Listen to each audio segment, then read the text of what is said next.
Welcome to the Bottom Line Podcast, where we say what we mean and we mean what we say. Because in the beginning of everything, at the beginning of everything that is, was, and forever will be, there will always be the bottom line. Today's guest is somebody that I can tell you I aspire to have this hustle at his age.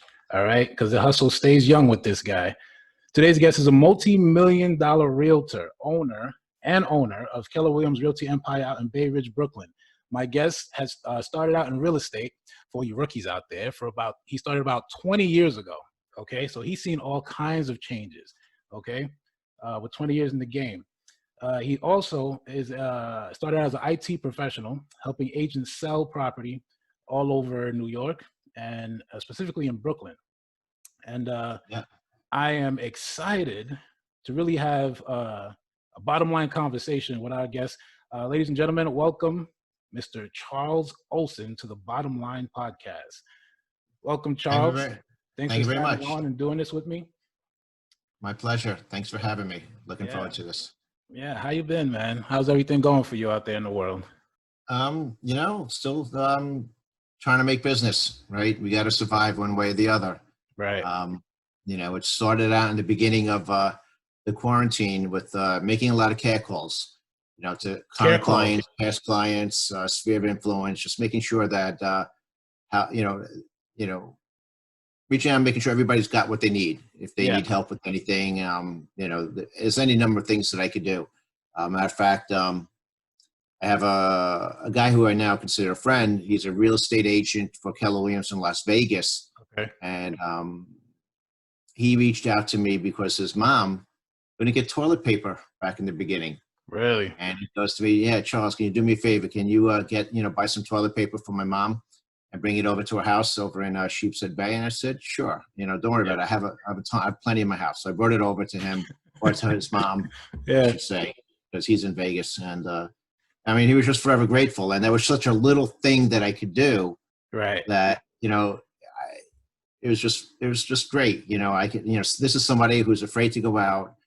She's older, respiratory issues, so she can't go out and she can't get toilet paper. So, if I could do something simple like that and help somebody a lot, the least I could do is do that. I think you were one of the first guys I saw on Facebook who had a mask on, who was out. I think you were handing out masks also, right? Like KW chairs. Yeah. Matter of fact, we were giving out masks. My office got together with a couple of agents for my office.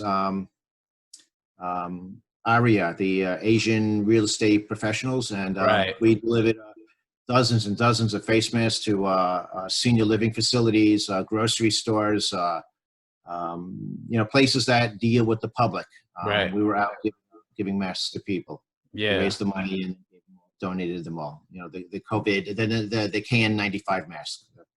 Gotcha. Yeah, it's crazy because there was a shortage of masks at that time. People didn't really have them just yet. Now you see them everywhere, right? It's like a trend. Yeah. Everybody's like putting their logo on them now. I actually have a KW one that one of my colleagues in California sent me. Yeah. How about that? They teamed it from out in California. Yeah. So Charles, right? I'm going to be real with you, man. I'm going to straight to the bottom line right now. When I first met you, I was really suspicious of you, right? Because I came from a boutique shop at Halstead, right? And everything was done for us. We didn't have to do any marketing or any advertising or anything. Everything was pretty much like you just had to select, click here, click there, and then you upload it, and then you're good, right? So I think when we first started talking, it was crazy because you were just so forthcoming, but then also really straightforward. Like you didn't really beat around the bush. You got straight to the point. And I was like, you know what? I don't know if I'm going to get along with this guy. And I don't know if I want to work with this guy because he's too straightforward. And I wasn't used to that just yet, right? I had just started out at Halstead. And I was coming from the city. And in the city, it's a lot of posturing in the city, right? They got a lot of actors and a lot of people just faking it, right? So they make it. So when I met you, you had this whole Brooklyn vibe about you. And it was just weird, right? And I think one of the things that made me want to meet you was the fact that I was calling FSBOs.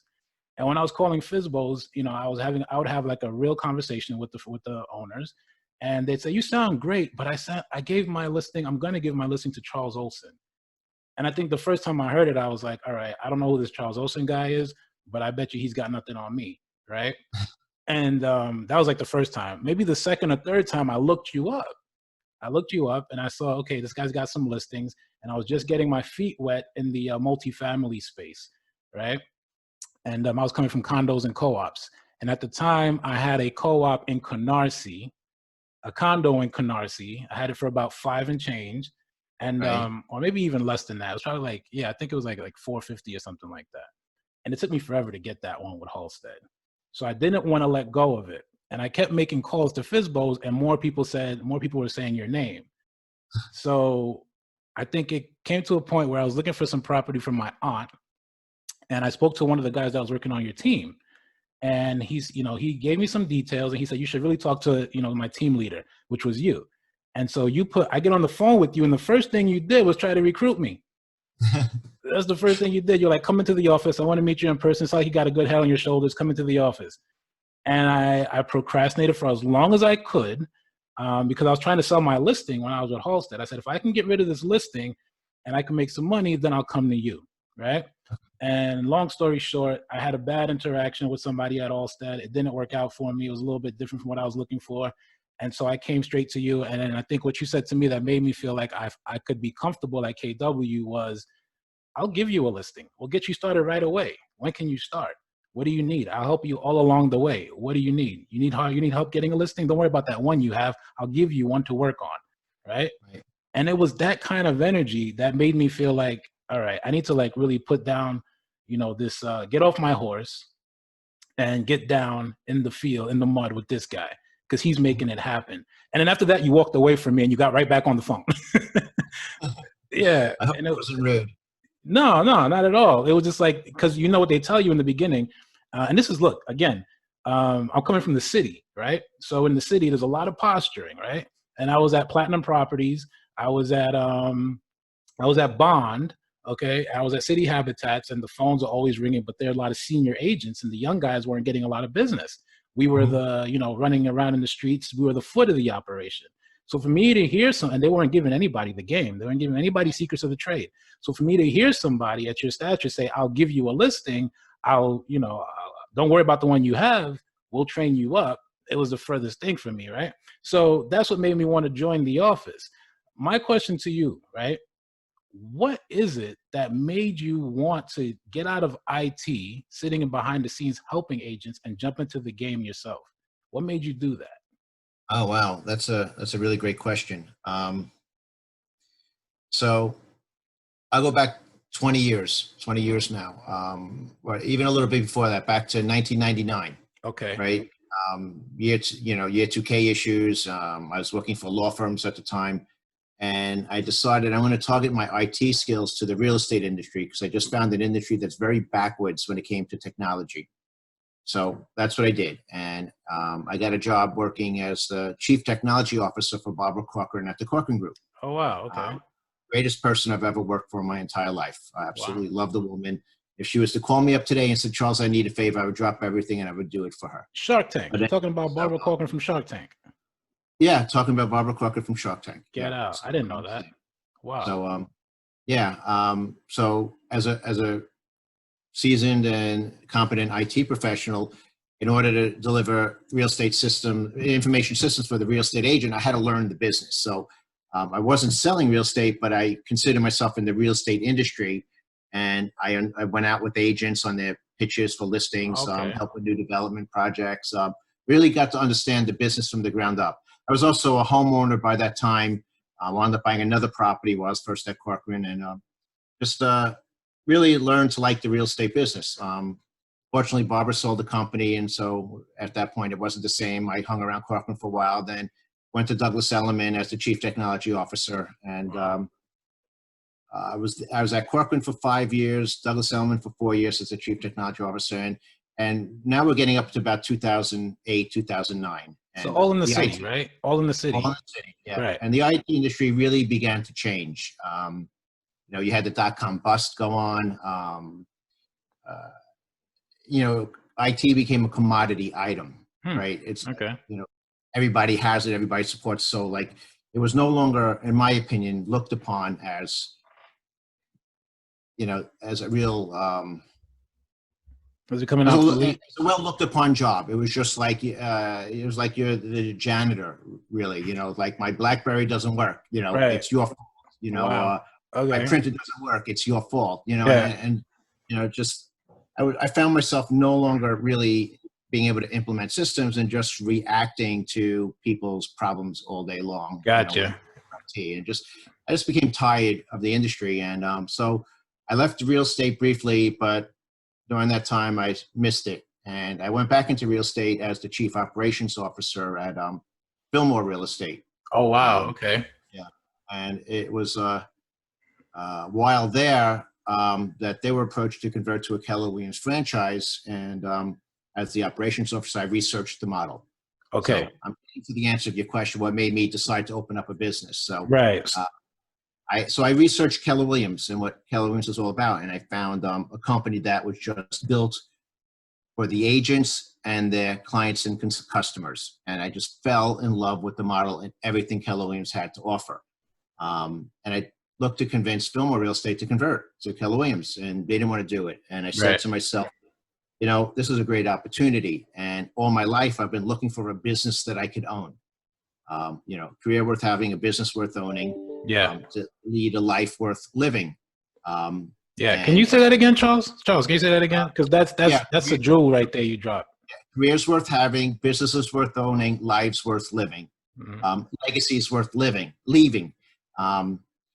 It's a Kellerism. It's one of the things we say at Keller Williams. And they walk the walk and talk the talk. All my life, I've been looking for a business opportunity that I could call my own, to start my own thing. And the way I like to describe it, it was as if it was a dark and stormy day,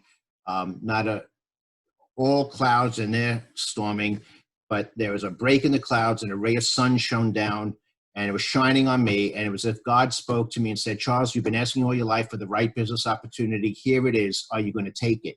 Amen. I did. Love it.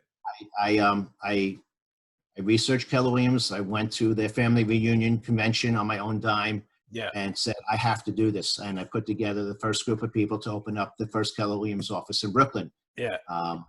And I've never looked back. So I risked everything to do it. Everything.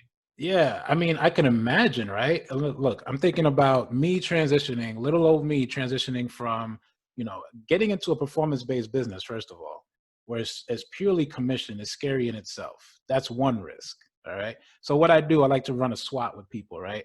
And I tell people when you're about to take on a new endeavor and you're thinking about taking on a new role, and I'll get to the bottom line. You need to SWOT that shit, right? SWOT it, run a SWOT on it yesterday, right? So, essentially what we're doing is a risk assessment. And if I look back and I actually took the time to SWOT it, I would have never done it. You know what I mean? Like I would have never went full-time real estate. Even, what are some things, I mean, you're talking about one risk is starting your own business. The second risk is leaving something that seems to be secure, IT. Maybe it's becoming obsolete, and because of, I guess, the Y2K bubble, right? Well, Y2K is already over by now. It's like 10 years into it. But you're looking at so many different risks right there. You're looking at you're leaving the city, you're going into Brooklyn, you're starting your own business, you're going from dropping a guaranteed paycheck to, going to performance-based commission, and you're starting all over again. So you're pretty much taking a pay cut until you get this figured out, right? More than take a pay cut. I didn't earn an income for a year. For a year? For pretty much a year. And, you say it was a risk, but there were two risks to that. There's the risk of doing it and the risk of not doing it. There it is. Right? There it is. And the risk of not doing it, and all that meant was a bigger risk not to do it than to do it. And the risk of not doing it was my happiness and my health, my mental health as well. Because by the time I was done with IT as a profession, I hated it. I'll be honest with you. I just hated the profession. And I could have ground it out for another 20 years, but God gave me one life to live. And you'd have been miserable, right? I would have been miserable. Yeah. I would have been miserable. My coworkers would have seen me I'm miserable. My kids would have been affected by it. My wife would have been affected by it. My family would have been affected by it. I didn't want to take the chance that I would just be unhappy in a profession I really grew to despise. I just didn't like it anymore. Nothing wrong with it. You want to go into IT, by all means, go right ahead. Right. Just a career path that I took in IT wound up not being such a great position to be in anymore. The IT management, it was just, I wasn't developing systems. I wasn't programming. I wasn't putting together networks. It was just bored. day to day grinded out management. And that just was not very appealing to me. Yeah. It was a little bit like you wanting to take revenge on the people that were mistreating you and just take away all the listings and get all of the deals. Was it motivated by a little bit of that, maybe? No, it wasn't a revenge motivation, although, I'll take all your listings and take all your deals. I'm done helping you all. There's no better revenge than success, right? Yeah. So, look, I mean, we all get competitive at times. You're and a beast with it, though. I've seen you in action, Charles. There are some agents where if I get the listing over them, I'm very happy with myself. So there's that competitiveness. You're very humble. Yeah. But what I really did was I started focusing on myself, my family, my business, and those people whose lives I could help transition and make better. Gotcha. I really, there's something in Keller Williams that we use called the DISC profile. Yeah. I don't know if I love it. I give it to everybody before I take them on. So I got to know how they're wired. If you know the DISC profile, then you know what I mean when I say I'm a DS. Oh yeah. I'm direct and to the point as you described me, and then I'm also a high S where I'm supportive. Yeah. Tell me what you need. How can I help you? Let's get right to it. Let's not screw around. Let's get your problem fixed. So let's get you to the next level. Yeah. I don't have very much I. I'm not a chatty person. I thought you were a high I. I really thought you were a high I. I'm just like, let's get it done, man. High I is like, hey, Jean-Jacques, how are you? Tell me about your wife, your kids, your family, your third cousin once removed, aunt's sister's brother. It's like they want to know everything about you and chat it for. That's chit chat to me, and I can't stand it. I'll help you in any way you want. Just tell me what you want, and let's get to it. Got it. When I first met you, I think you were really high. I thought you were high D. This guy is a straight shot. Don't waste his time. He's busy, right? But he also, like, you were supportive, which was surprising to me. That's why which is S, DS. I'm supportive. Right. So I was just like, all right. So here's what's weird to me too about the whole thing. You get into the space where you're competing, right? And when you're competing for deals, you're competing for listings, even the negotiating part of a deal, right? You got to pull some tricks out of your hat, right? So how do you stay even tempered when you, as a high D, high S, right? And that I is not coming out. How do you stay even tempered to make a deal happen? All right. Wow. The negotiating side of it, that's where it gets really intense. You know what I mean? Right. Well, I honestly believe that you always have to be growing and learning. Right. So I took a lot of NLP classes, neuro-linguistic programming. I'm a master practitioner of NLP. Yes, sir. Talk to him. I'm a master certified negotiation expert. Outstanding. Right. So, but most importantly was the NLP classes that I took. Yeah. Because it teaches you the language of communication and how to help people achieve their goals. Yes, sir.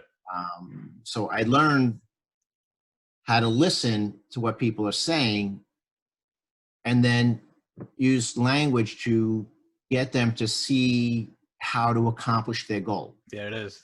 I use it for good. Yeah. Right. I don't take the skills that I've learned and use it for evil. Right. Right. We can go on another conversation about that, but I know I've seen you in action, so I can attest to that. You use it for good. Ecologically sound, it's as they would say in NLP classes. So I just, and I practice and we role play and I have make-believe conversations with people like yourself. And how do we get right? So like the other day, an agent in my office called me up and she had an issue about a seller that didn't want to list their home yet, but nevertheless wanted to put an offer on a property that they wanted to buy, but they had to sell before they buy. So she said, I don't know how to get them to list the property. So we role played it with her.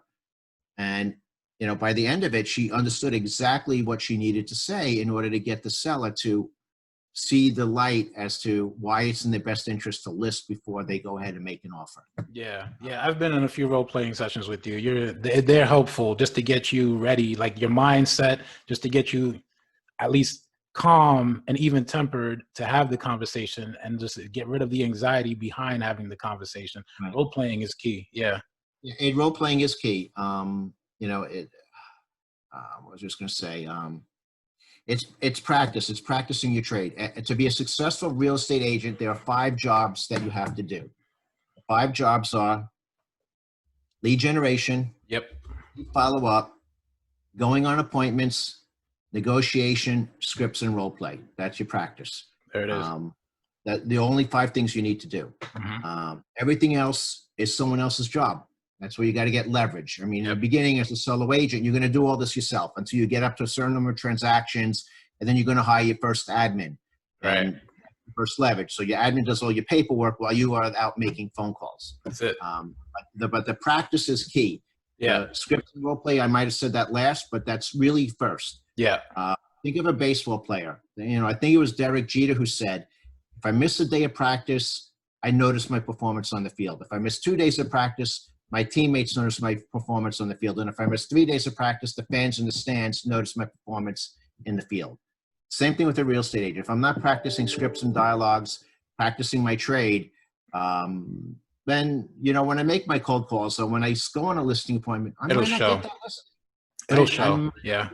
You might have said. I might have been able to say it better. I'm just not used to saying it in a certain way. So the more you do it, the better you get. And the more you practice, the better you're going to get. So a lot of self-auditing, right? A lot of self-auditing. Self-discipline, you know, to do that script and role play, to constantly, you know your market and to know your trade. Yeah. Right. How did you feel transitioning from a big name like Corcoran as an IT professional to something that's not as well known as KW, right? I know you were sold on the model and you really believed you could bring it and you can give it legs, but how did you like make that transition and then recruit people behind it? Fair enough question. I will say that in maybe the New York City area, maybe back when I started, Keller Williams wasn't, you know, people go Keller who? Yeah. I don't really find that as much anymore because outside of New York City, Keller Williams is the largest company in the world by agent count, units sold, and volume sold. Yep. But really, to get back to your question, I knew without a doubt that the tools and the resources and the training and the coaching, the education that Keller Williams provided me made me a far better agent than any agent from any other company, including those big guys in the city. Yep. Because I knew those other agents from other companies were relying on the marketing and the branding of the other organizations, where I had skill to get listings, to take listings and get them sold. Right. You know, I'll put my negotiation skills up against a pretty flyer any day. Yeah. Right. He's coming to life, ladies and gentlemen. Here he is. There are some, you know, look, I'm not going to win every listing. Right. I'm not going to lose every listing, you know, but I take my fair share of them, and I am 100% confident that I have a better value proposition than any other agent out in the city. That's it. That's exactly That's it. the confidence I have. That's exactly it. You know what? If I don't get a listing, or if I don't take the listing, because I don't take all the listings I go on, even though I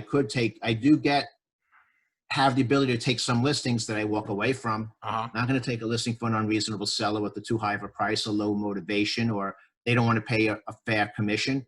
I'll walk away because, you know, you're hiring me and I believe I'm an expert in what I do. Yeah. You know, that it comes with a certain price because I'm going to get you what you need in the end. Yeah. Right? I'm going to get you the price of your home. I want to get your home sold where others have failed. Yeah. What the direction we're going in today, right? Everything going into automation and so on. Do you regret stepping back from IT and going, Not even a little bit. Not even a little bit? Not even a little bit. I mean, my IT skills allows me to be competent and efficient with the computer, right? Yeah. I'm looking at my setup. If you see me darting left and right, I have 3 monitors on my computer. So I still know the basics of it. I could still put together a network. Nice. You know, so being computer proficient gives me a leg up on someone who's not, right?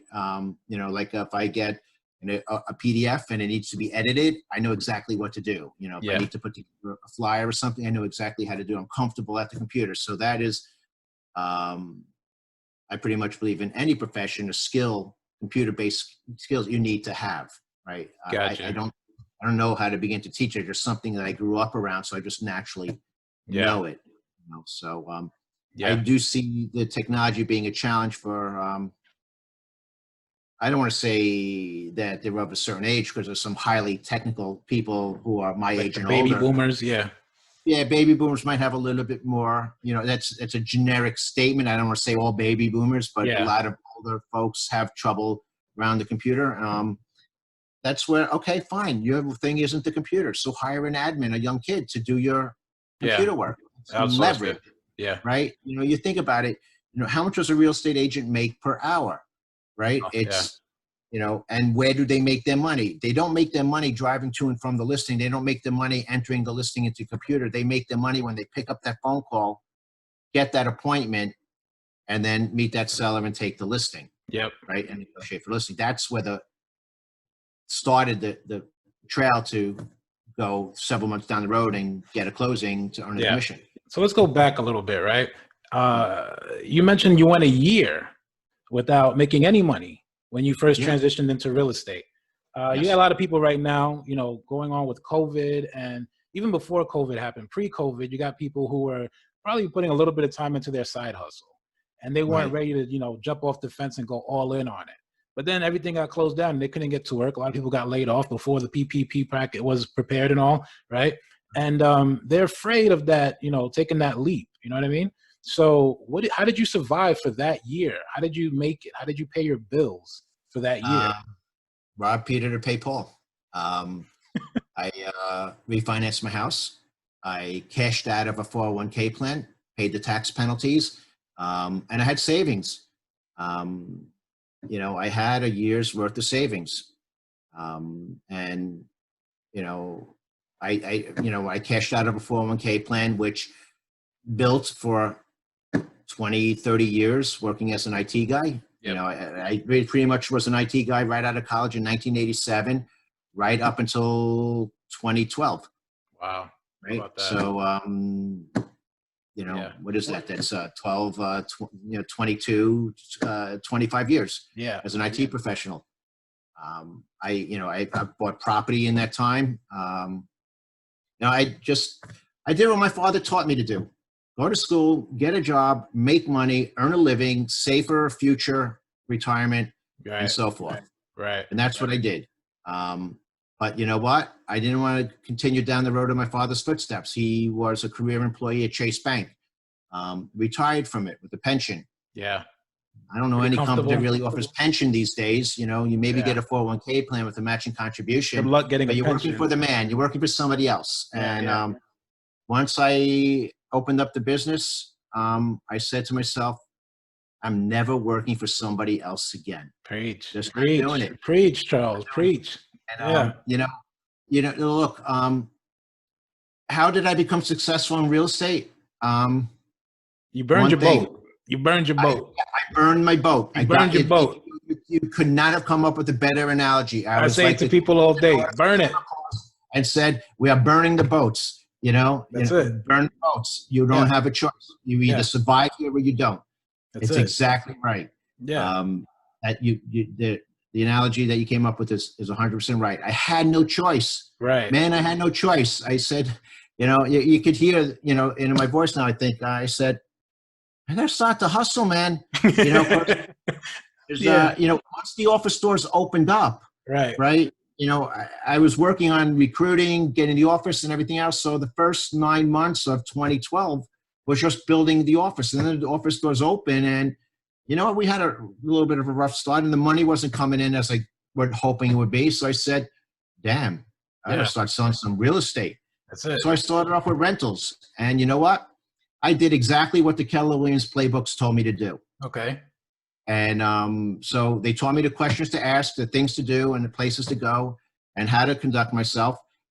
And I got my first customer, which turned into my first client who gave me a listing. And from that listing, I got other listings. And from that other listing, I got other buyers. And it just blossomed from there. Right. So you had to Because, give it the time that it needed to grow, right? You planted the yeah, seed. for someone to get into real estate today, Yeah. I would say at a minimum, you need to have 3 months of reserves that you could float your boat without earning a second income. 3 months. Okay. Yeah. 3 months minimum. Right. Um, better to have 6 months, because within 3 to 6 months, you could start closing deals. And if you Right. hustle on rentals, you can close a couple of deals a week, right? So To it's get it's your all a feet matter wet. of hustle and how hard you want to work. You know, one thing that we hadn't talked about was, I get over time, I had various passions. And in 2012, my passion was riding my bike. I I was was gonna training. get into that. That's my next question for you. I promise. All right, then I'll go ahead and I'll let you ask the question. No, Or should no, I no. just, Yeah, because this is okay. I'm going to because this is the thing, right? And I truly believe this. And you let me know if I'm right or wrong. But judging from speaking to you and being around you, I think I'm right. I think that people have to go through some kind of a gut check before they take on any kind of risk, right? And one thing about you, I remember in the beginning when I first met you, you had a I think Megan was, I don't know if Megan's still around. If you still talk to her, tell her I said Megan what's up. moved it back upstate, but anyway, go ahead. Yeah. So you had this picture and you were solid. You were like a brick house, right? And you were a triathlete. You were a bike rider, right? Multi-time And Ironman, and multi-time Ironman. eventually Ironman became not enough. Yeah. And I trained for, the race doesn't exist anymore in its current, in the form that I did. It's called the Furnace Creek 508. Okay. You can look up the history of the website at the508.com. Okay. Basically, it was a 508-mile bike race through Death Valley, California, and you only had 48 hours to finish it. Yeah. And it's 10 mountain passes. It's the equivalent of 3 Tour de France mountain stages in a single day. Unbelievable. Forget it. So I trained for that, and I did it 3 years in a row. The last year being the year that I opened up the Keller Williams office. And I was like, nothing's going to stop me. Yeah. And I'm going to do this. I did it my first year. Yeah. I couldn't finish it the second year because I was sick. And then the third year when I went out there, I said, I'll be damned if I came out here again and not going to finish it. You kept And at I it for 3 suffered years? badly during that race, but I said, nothing is going to stop me. I suffered as bad as anyone could make themselves suffer, but I got through the race. Nice. Yeah. And it was just like that sort of approach in real estate that got me successful. I am not, failure was not an option. It could not happen, because it wasn't that I just don't cross the finish line in a race. Right. It was that my kids don't eat tonight. I have to sell my house. I have to get I have to do whatever to put money on the table, and I'm not working for the man again. I'm not going back. Yeah. I am just not doing it. You just no. So no, I hear you and I feel you 150%, man. I'm wondering though, because all right, so this is tough for a lot of people. You're a high D. So not everybody has that drive. Not everybody, responds to challenges like a high D does, right? And not everybody's aware. That's a limiting belief. That's a limiting belief. Thank you, sir. I love where you're going, man. You're in here. You're in here. I'm telling you, you are. Because this is exactly what I think is necessary, right? These kinds of conversations, because it is a scary time right now, right? We don't know what's going to happen next. There could be a second wave. There might not be a second wave. Nobody knows. Can I say something about that? Yeah. I'm not worried about it. I'm not worried about it. I haven't panicked at all through this. Because yeah, talk to me. Worrying is not going to solve anything. Yeah. It's worrying about it is not going to make it better. Yeah. Action is what makes it better. Yep. Right? So do what you have to do. Yep. You need to put food on the table, then put food on the table by any means necessary. Go deliver Postmates. Go work for a Grubhub. Go Uber or Lyft. Just do something. When it comes down to it, you'll find a way. Yeah.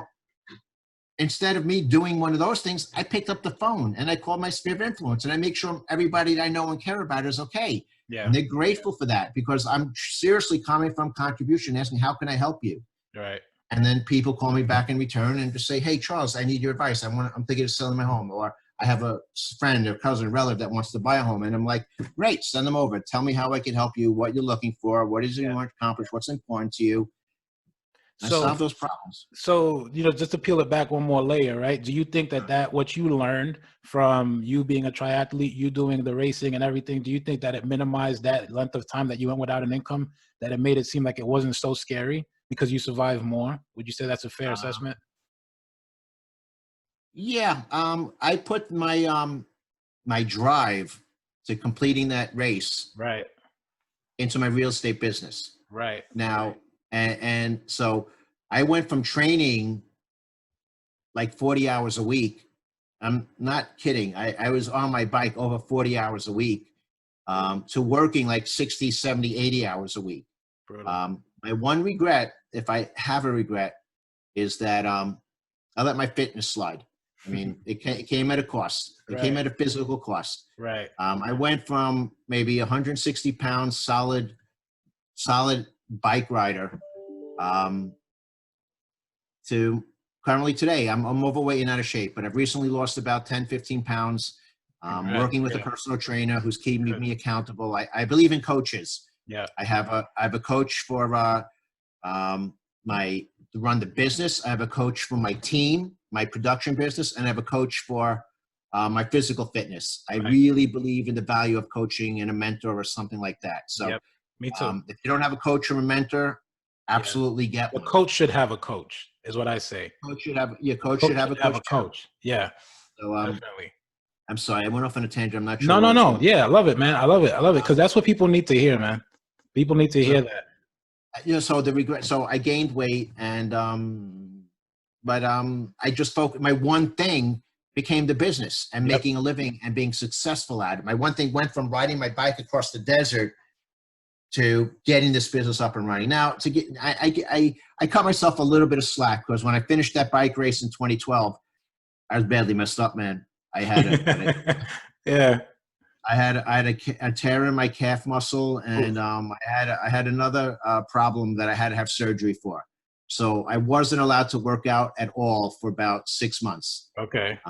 And in that 6 months, I concentrated on getting the business up and running. And as you know, when you go from very active to not very active over 6 months, and you're used to eating a certain way, Right.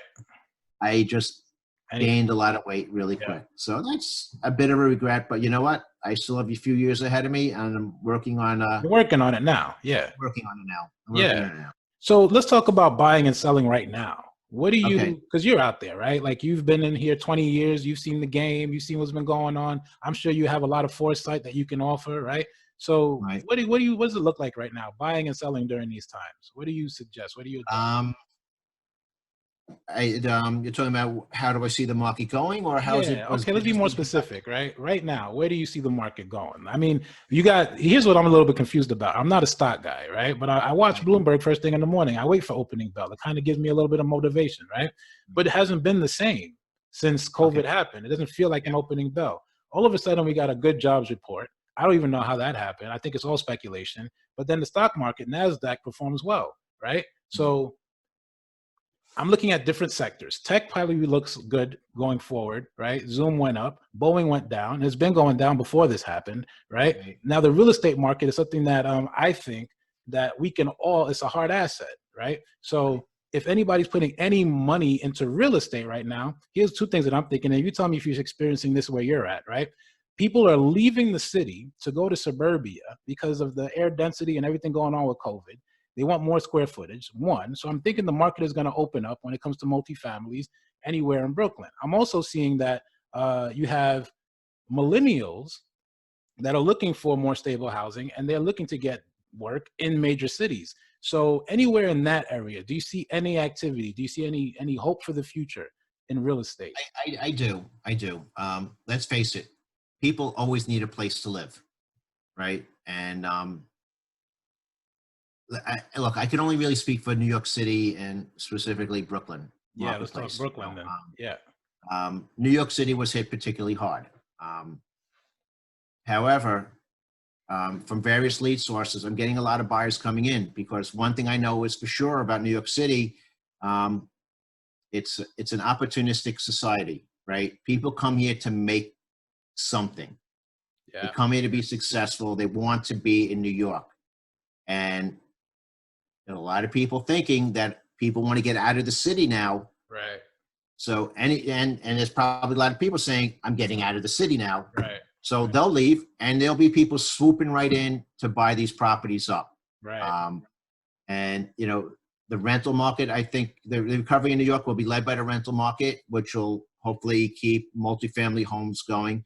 The challenge we have in New York City with multifamily homes is Rents.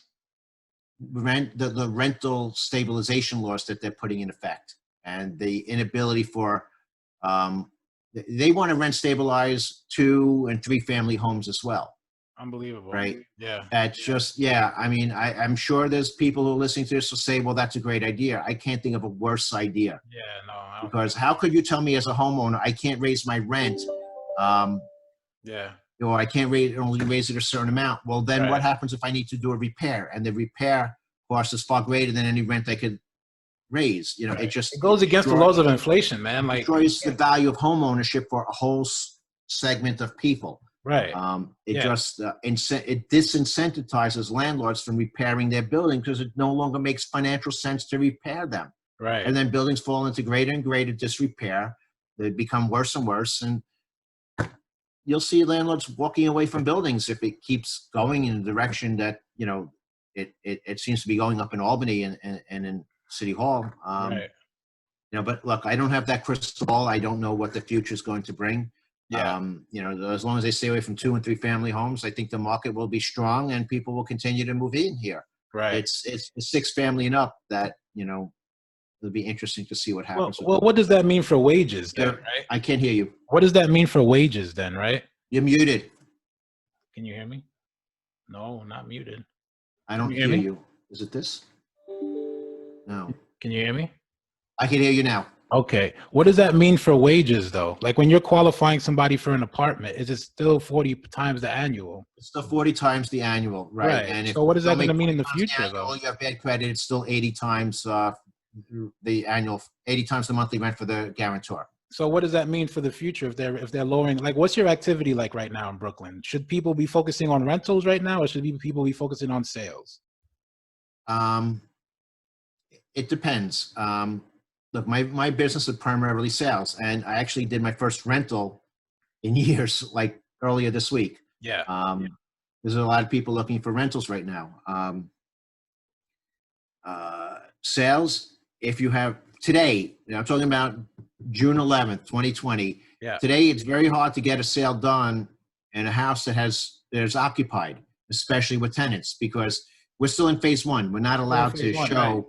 We're not allowed to do in-person showings, and a tenant is going to say, no, you're not coming to my apartment. You know, I don't want to catch COVID-19. So, but if you have a vacant building that is of a value and in an area that, you know, people are desiring, it'll go. I right at the start of COVID-19, I put a 3-family house on the market in near Fort Greene. I had 35 people on a Zoom call for my virtual open house, and I got nice. over $100,000 over asking on it. What? Yeah. Whoa. Sight unseen. Nice. Sight unseen. Yeah, that's not your first time though. I've seen you do stuff like that before. Yeah, no, not my first time. So the right type of house will still sell, or the right type of apartment will still sell, and the right type of rental will still rent. Gotcha. There are people waiting right there to swoop in and buy up what they think is going to be a bargain or a discount. Let's get to the bottom line of my question, Charles. Should realtors hang it up and go get a 9-to-5, or should they keep it going and chase? I'm sorry, you cut out again. Your mic cut out. Can you hear me? Yeah, I can hear you now. Your mic's cutting out. Okay. Say the question again. I'm sorry. Should realtors hang it up and get a 9-to-5, or should they keep chasing the dream? Yes. Less competition for me. No, I don't believe they should. Look, if you're barely making it and you don't have the hustle and the drive, then yeah, do something safe. Maybe real estate is not your thing. It's not for everybody. You have to have a drive and a hustle and a hunger and grit. Yeah. You have to have grit to survive. Yeah. Last words, your bottom line, Charles. What do you want to leave people with? What do you think that would be some good advice that you could leave some people with? And I kind of touched on it a little bit with the, should the realtors hang it up right now? But from your perspective, what's your experience right now in Brooklyn? What kind of advice would you give anybody trying to get into real estate or trying to stay in real estate? My advice is do what makes you happy. If selling real estate and helping other people move and relocate and live the type of life they want to live is your thing, then do it. Go for it. If it makes you happy and and you're going to put in the time and the energy and the practice to become successful at it. It's not given to you. You have to earn it, and you have to practice at it, and you have to work at it. And you do that, you'll be successful. If you don't do that, just like in any career or profession, you're not going to be successful. Don't half-ass it. Right. Go all the full way. steam. Whole hog or no hog at all. Love it. Right? Don't tell me I'm full speed or full stop. I either do it to the best of my ability or I don't do it at all. Right. Anything worth doing is worth doing right. Right. Love it. Love it. Yeah. Thanks for taking the time to do this. This was the Bottom Line Podcast with Charles Olson, Keller Williams Realty Empire. Listen, if you step foot in his territory, you're in for it, right? Because he's out there, he's active, and he's in any area where it's actually booming right now. In Brooklyn, Charles is there. So I'm glad to know you, because I can say, listen, we can get the deal done with Charles instead of saying, that guy again. You know what I mean? Yeah. So this was the Bottom Line. Thank you. All right. I'll speak to you soon. All right. All right. Take care, Charles. Bye-bye.